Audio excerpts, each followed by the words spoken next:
chart, if I can get to it.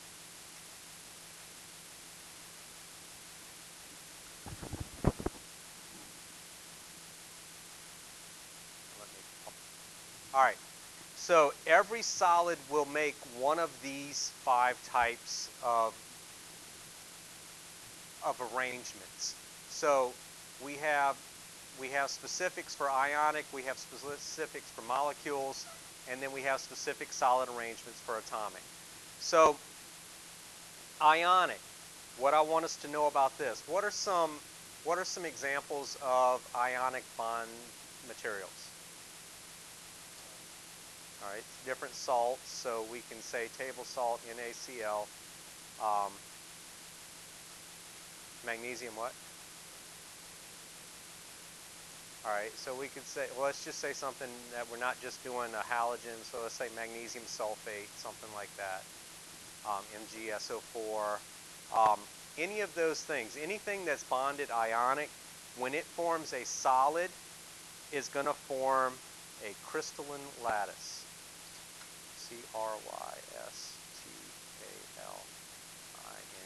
Crystalline, crystalline lattice, L-A-T-T-I-C-E.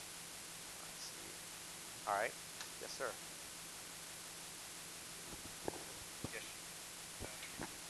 All right. So crystalline lattice, and remember that happens because of ionic attraction.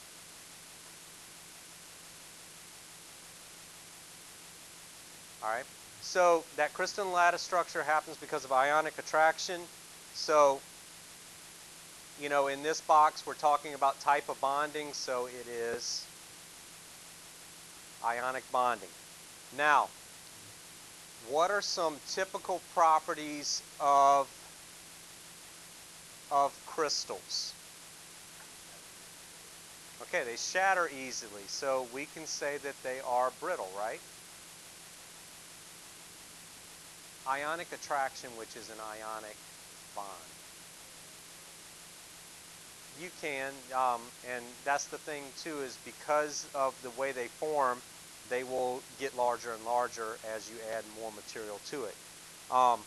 So they're brittle, they're smooth, they fracture easily.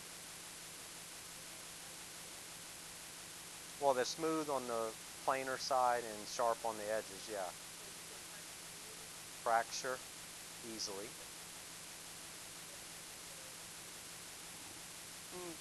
Yeah, well, yeah. I guess what I mean by brittle is if we take it, it'll crack. But if I take a hammer, it's just going to shatter. So different types of breaking at that point. Brittle, I mean it'll crack on a plane or it'll break on a plane. Fracture, I mean that if we impact it, it's going to shatter. It's just going to separate. All right. I'm looking for different properties than that where you're going with those. All right. So they're brittle. They fracture on the planes. No, they're not. That's metals. We'll get to that one. What about terms of solubility? Soluble or insoluble for the most part? Most are soluble in water.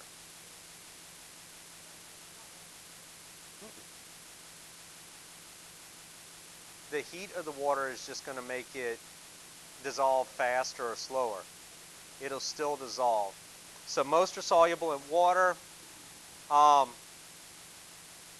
the most part, they're solid at STP, standard temperature pressure. And the other thing, if we were going to try to melt a salt crystal, do they melt? Yes.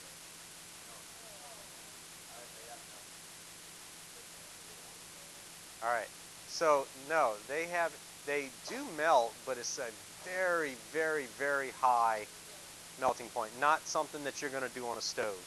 All right. So it's got a high melting point and it has a high boiling point, which those two are kind of related to each other. And all of this has to do with the fact that, remember, this crystalline lattice it's basically forming an ionic bond between every one of these positive negative ions. So it's not like you just have one sodium and one chlorine. Every sodium is attached to multiple chlorines in this structure because of the positive negative charge. So no matter which way we cleave it, it's still going to make a sodium chloride. All right, so we're going to move across from right to left on this. So when we talk about molecular, what type of bonds are we typically talking about for molecular? Covalent. So when we think about some covalently bonded materials, what are some things that... All right, so CO2, H2O, NO2.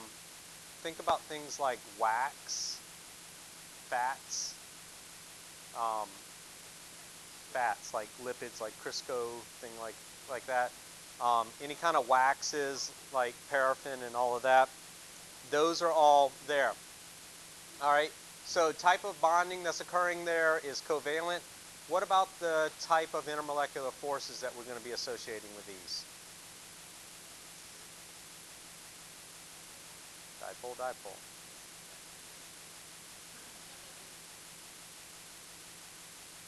All right.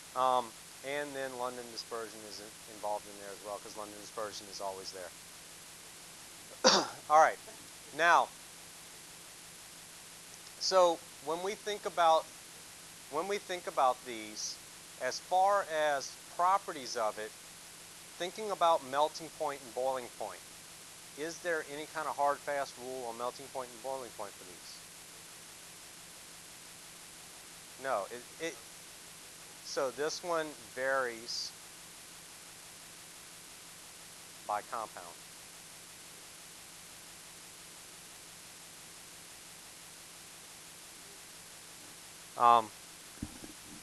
And the properties are going to vary, and it's really dependent on the IMFs present.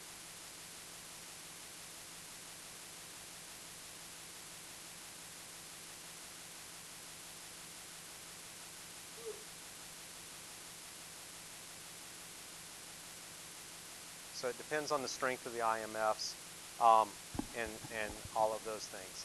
All right, lone atoms. Now, when I say lone atoms, I can also be talking about like a diatomic molecule here, but what I mean by lone atoms is it's just one type of element at a time. And I really want us to think of non-metals when we talk about these lone atoms, and I'm going to specifically focus in on atoms like sulfur and phosphorus because of the way they bond and what they bond to and all of that. And something like arsenic. All right. It is if we ingest it, yeah. All right. So what type of forces are going to occur in lone atoms? What's going to be the driving factor for these things to show attraction? London dispersion, LDs. All right, there's no bonding that's occurring here. It's only intermolecular attraction due to LDs. All right, so looking at sulfur, phosphorus, arsenic, selenium, all of those, they're going to have low melting points. Also have a low boiling point. As far as odor and things like that, do we associate any odor with some of these things? Sulfur, yes. So there's always an odor. And the reason why, and I'm going to give you this word again, I mentioned it yesterday, the odor has to do with the volatility of them. I said volatile somewhere. When we were talking about ethers and alcohols. Basically, that volatile means that it's going to have a low boiling point as well. So because of that, it's going to produce a smell. It's goes into that gas form and we smell it and things like that. Now let's continue moving on. Metallic. Metals, these are only dealing with metals. So I guess some specific ones that we can think of. We can think of iron, copper. I'm going to avoid titanium and say silver. All right, so iron, copper, silver, titanium's fine to put on there too. I just think of more common metals, ones that we deal with in our daily lives. All right, so the type of bonding that occurs here, and this is not one we've spent a whole lot of time on, but the type of bonding that occurs here is something called metallic bonding. I'm going to spend some time showing you a graphic example of what's happening here, but essentially the nucleus of these metals and the core electrons kind of stay in one place, and then the valence electrons are now free to move throughout. So the valence electrons, and I'm going to say V negative, are kind of free to wiggle amongst all of them. So as these metal atoms arrange themselves next to each other, the valence electrons are shared over the whole structure. And that's part of what allows one specific property of metals, the freedom of those electrons to move from one end to the other of this. What property of metals do you think that relates to? Conductivity.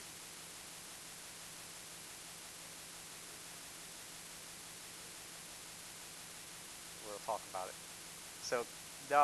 So that freedom of the electrons to move makes it conductive. And so I'm going to make a little note here. It's hard to fit this in here, but all valence electrons are shared with every other copper atom or iron atom or whatever.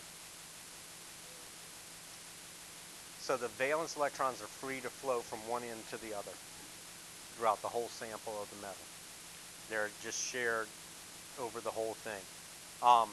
And the specific word that we look for is this thing there, that the valence electrons are delocalized. They're not specific to one atom in this case. All right, and what are some other properties of metal that we remember? I'm going to do this one just because Braden keeps wanting to bring it up. Ductile. Ductile means that it can be pulled into a wire or stretched to a certain degree, and stretched and thinned out. What's another property of metal that we should remember? Malleable. What does that mean? It can be banged. It can be beaten into shape. All right. Just like I guess the state wants us to do with these young minds. All right. So malleable, ductile, they conduct electricity, and as far as melting point, boiling point, typically high melting point. Now, gallium is a metal. Gallium is a metal, but it is one of those metals that's an exception. There are two metals that are liquids at room temperature, or can be liquids at close to room temperature: gallium and mercury. All right, and it has to do with their electronic structure and all of that. But for the most part, metals, it takes a lot of heat to melt them. It would take an extreme amount of heat to get them to boil. So high melting point, high boiling point. All right, moving on. Covalent network. the two elements I want you to think about for covalent networks are the two elements that are going to mostly form covalent networks, carbon and silicone. What's special about carbon and silicone as far as their bonding? They have four bonding sites. So they can they have this ability to bond in four directions, make those tetrahedral structures and all of that. So the thing about these is they form 2D, two-dimensional, or three-dimensional bonds. And this is what's really cool about carbon specifically, because carbon gets to make these really, really neat structures when it's bonding with itself. Now, that's the other thing that I want you to think about this. When we talk about covalent networks, we are mainly focusing in on, say, like carbon bonded to carbon or silicone bonded to silicone. We're not necessarily looking at carbon bonded with another structure. If carbon's bonded with hydrogen, then that's going to be more on this molecular side here. So when we're looking at these, we're specifically saying carbon bonded with itself. So like carbon can make a diamond, or it can make graphite, or it can make coal, and each of those has a different, little bit different structure to it. No, carbon is only going to make a covalent network with itself. Silicone can do it with a couple of other things, but it's mostly going to be like silicone to itself. So again, think of these covalent networks when that element is bonded to itself, not so much when it's bonded with something else. Silicone has a little bit more freedom, and we'll talk about that. Silicone is, well, we think of it with like caulking and semiconductors and all of that, glass. So for these, I do want you to kind of think of maybe similar to amorphous solids and all of that as well. Now, one of the things that we'll say about this is they are very structured.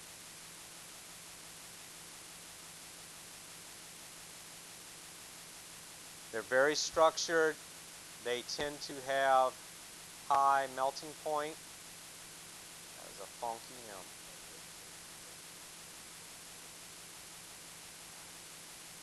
By very structured, I'm meaning that if you look at it at the atomic level, they are arranged very neatly, very organized.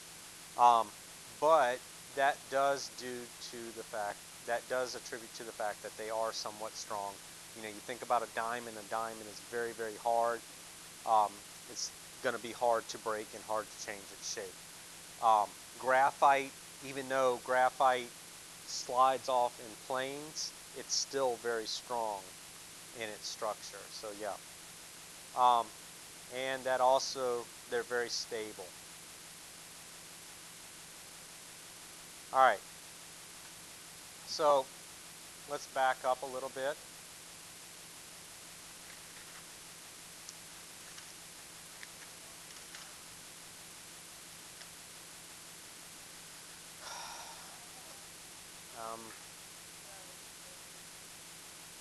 All right, so I want you to go to this page. All I'm really going to tell you about this page is I want you to know these definitions.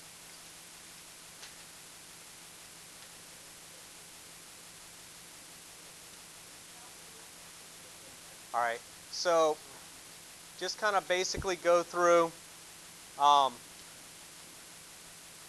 this statement goes with liquids.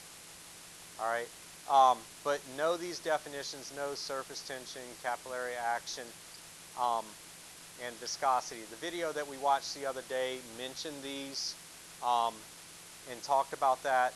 So surface tension, you know, has to do with the kind of like the ability of certain liquids to produce that when you pour water, when you pour water on a car that's just been waxed, how it makes the beads and it forms that bubble, that has to do with its surface tension. The fact that an insect can walk on the top of water has to do with its surface tension, that it almost makes like a skin over it.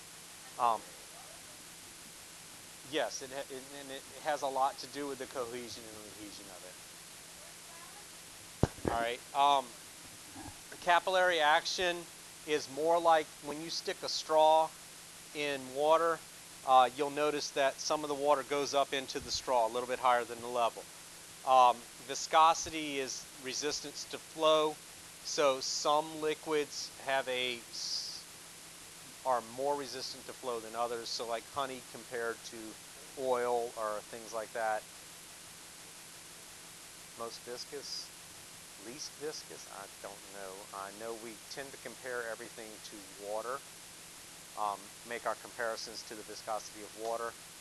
So water flows really easily, whereas we either look at it as flowing more easily than water or less easily than water.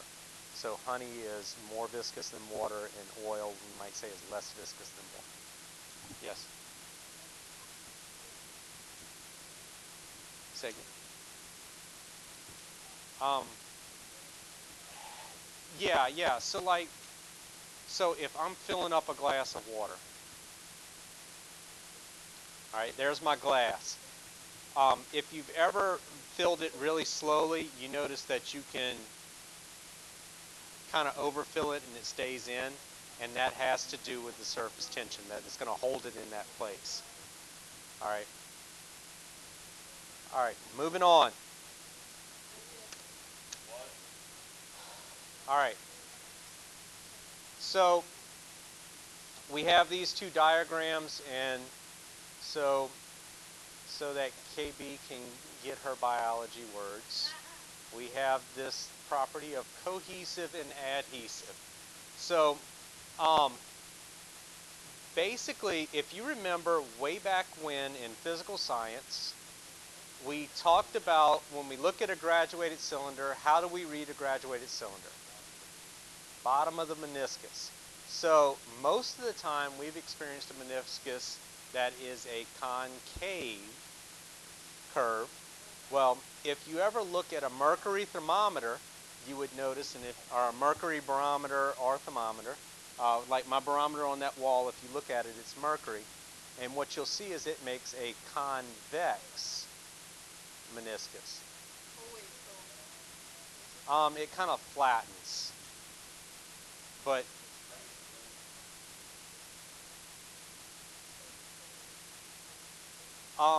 that's going to be, well, let me talk about that one at the end. All right, so let's look at a pure convex. So if we have a convex meniscus, that means that it is forming outward. That's going to be due to cohesive forces. If the meniscus is concave, that's going to be concave like water does in a cylinder. It's going to be due to adhesive forces. So,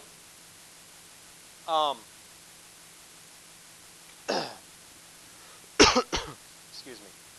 So what's going on here is this ability of whether the molecules are more attracted to themselves or whether they're more attracted to the size of the container. And it's going to either form this outward curve or this inward curve. Now, as the question was meaning, if we have a curve that kind of dimples in the middle like that, that would be due to a combination of both cohesive and adhesive. So you might have it like this, or you might have it go like that.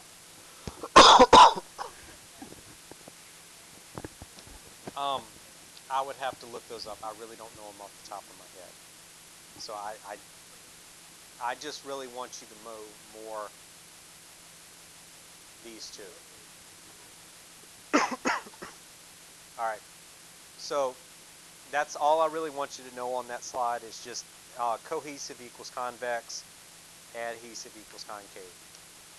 All right.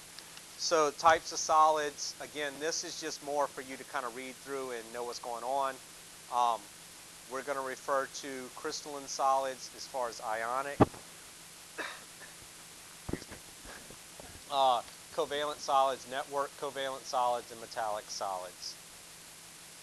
All right, so you can read through on those on your own. Yes, ma'am. Yes, you may. All right. Looking at these structures. So we talked about different types of crystals. And so there are different ways that a crystal can be formed.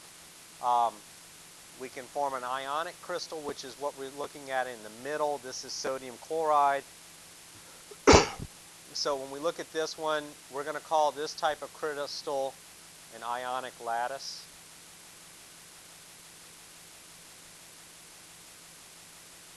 Or a crystalline lattice structure. On this side, where we have carbon bonded to carbon in this very rigid structure, this would be a diamond. So this is what carbon looks like when it forms a diamond. And this is covalent network.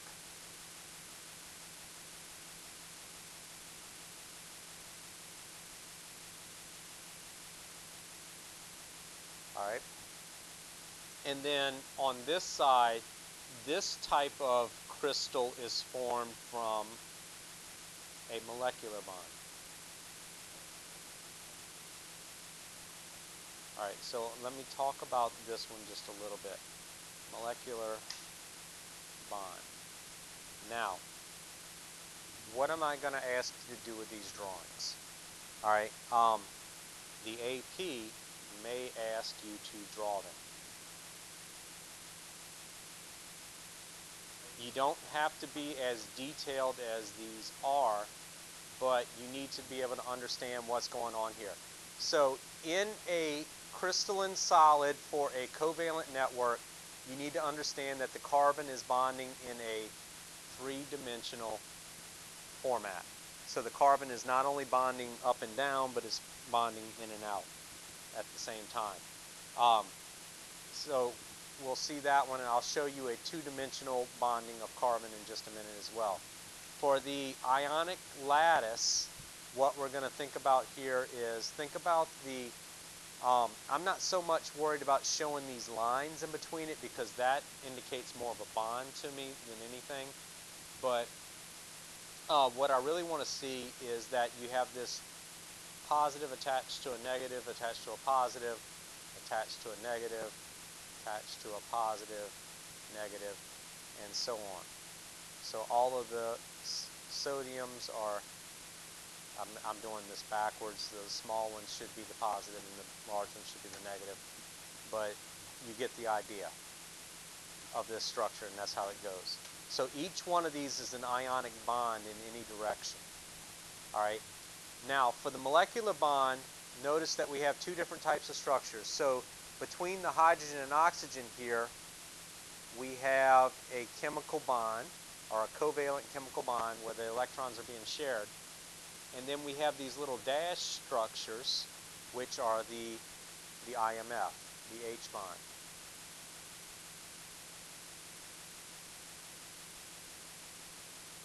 Should be an H bond. All right. So when you're drawing these structures, just make sure that you can show the difference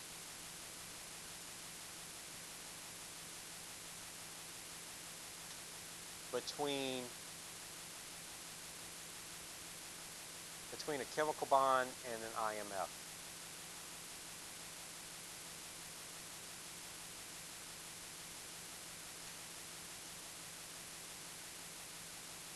Wow, my hand went nuts on that one.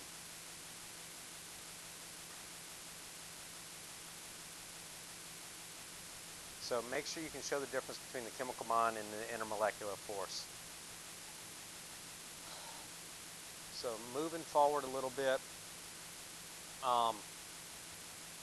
so if we look at this next slide or this next pattern, what we see here is the 3D structure of carbon for a diamond versus the 2D structure of carbon for graphite. Now, so in the 3D structure, we have these rigid bonds between all of the carbons, and it's you know that that diamond is a very hard substance. When we look at graphite, like in your pencils, we are able to slide one plane off at a time, and that's what allows us to be able to write with a graphite pencil.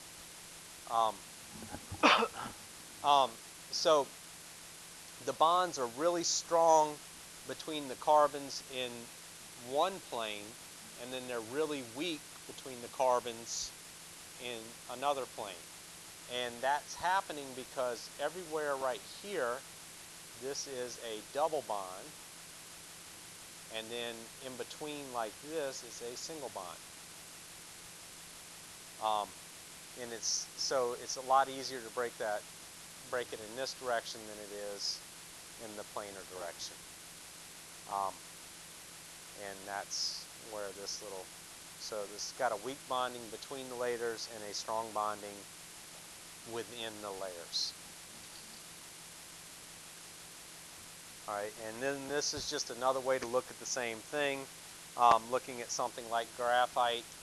And it has to do with the p orbitals forming pi bonds. Remember that a pi bond is weaker than a sigma bond.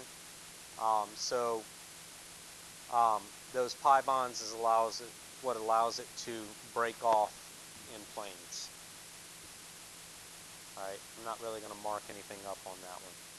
Alright, and then this last one is dealing with semiconductors. The big thing that I want you to know about this, I don't really want us to memorize anything on this. They just may ask you some question that says, give me some examples of uses of silicone. So this would be examples.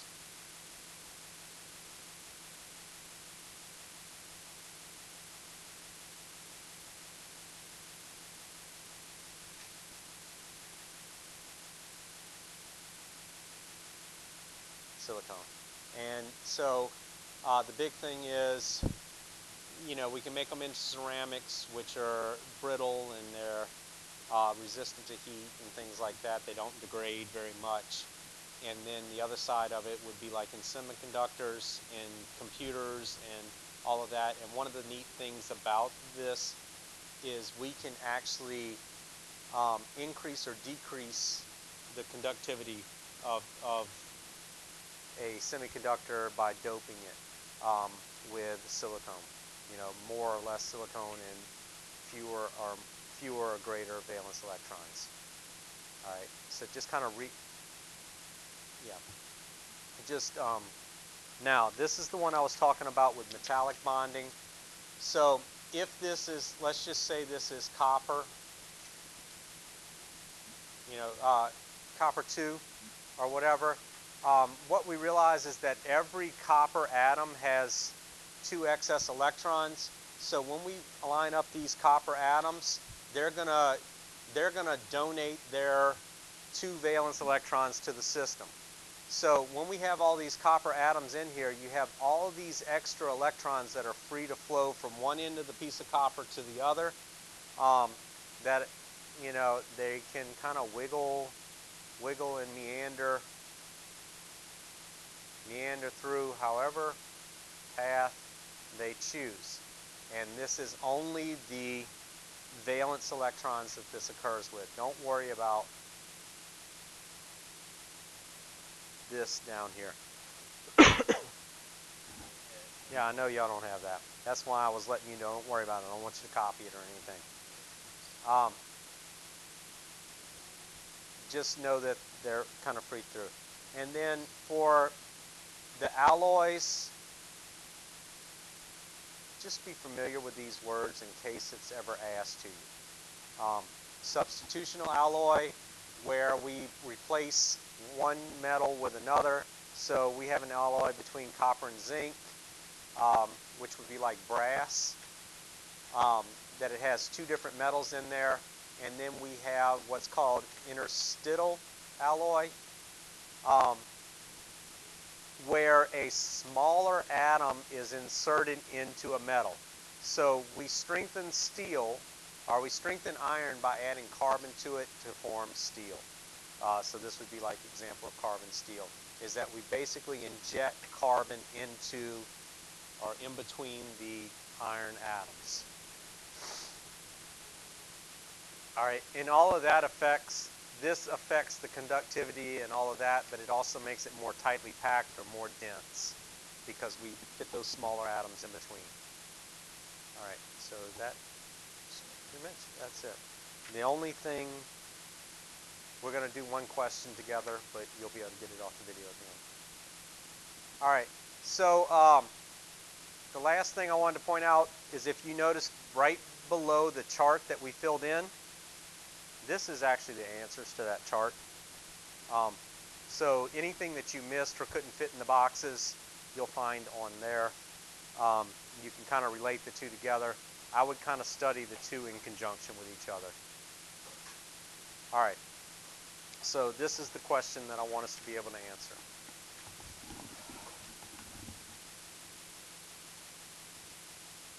So indicate the type of crystal, indicate the type of crystal: atomic, lone atom, molecular, metallic, or covalent, or ionic. Each type of the following would form upon solidification. So if we're thinking about these as a solid, what type of crystal is it going to form as we're going through this? Now, this little chart down at the bottom is just giving you some extra information.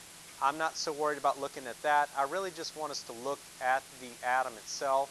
So I'm gonna expand my screen a little bit just so that we can really just look at this top part. I don't even know if, yeah, you do have the chart in your packet. All right, so looking at this, O2, what type of crystal is going to be involved in that?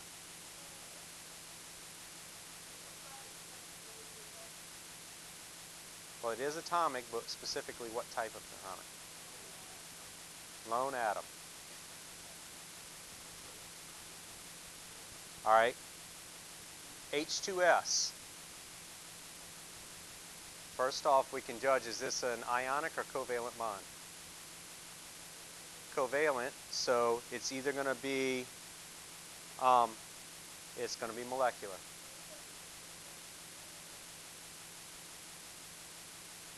It's going to form molecular. That's what I'm looking for on this one.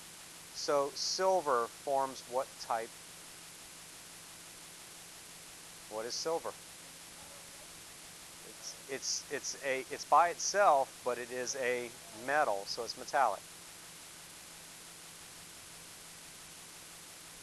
All right, KCl, potassium chloride. Ionic. That's correct. All right, silicone.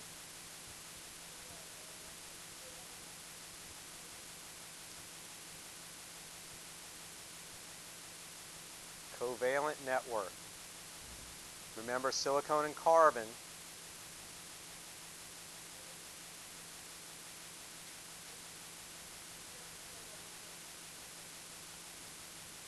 Specifically with silicone and carbon, when they're bonding to themselves or when they're by themselves, they're going to form a covalent network. Yeah.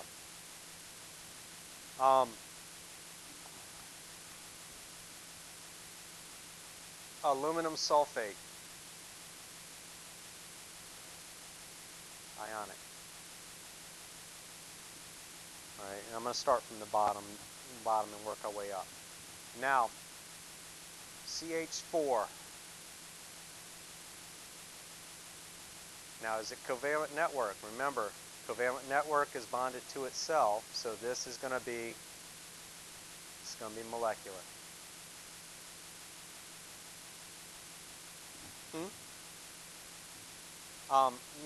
When it's like carbon bonded to carbon, all of that, that's going to be covalent network. When it's carbon bonded with something else other than that, it's going to be molecular.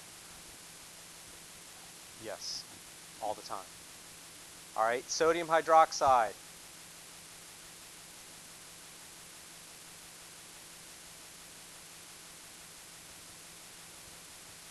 H2S is molecular. Ionic. Magnesium oxide. Ionic.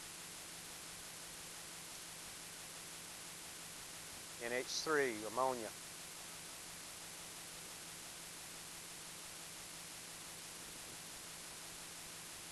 Hmm? Say again? Yeah, it's got to have carbon, but even then it's still molecular. Um, Anything that's covalent bonds, that's a covalent molecule, is going to be molecular. So for molecular, we're looking for two nonmetals bonded together. Um, for a covalent network, we're looking specifically for carbon bonded to carbon or silicone bonded to silicone. All right. Silicone dioxide. Is it covalent network or is it something else? It is molecular. I'm going to call this one molecular because it's not silicone bonded with silicone, it's silicone bonded with oxygen. Hmm? All right. And then neon by itself.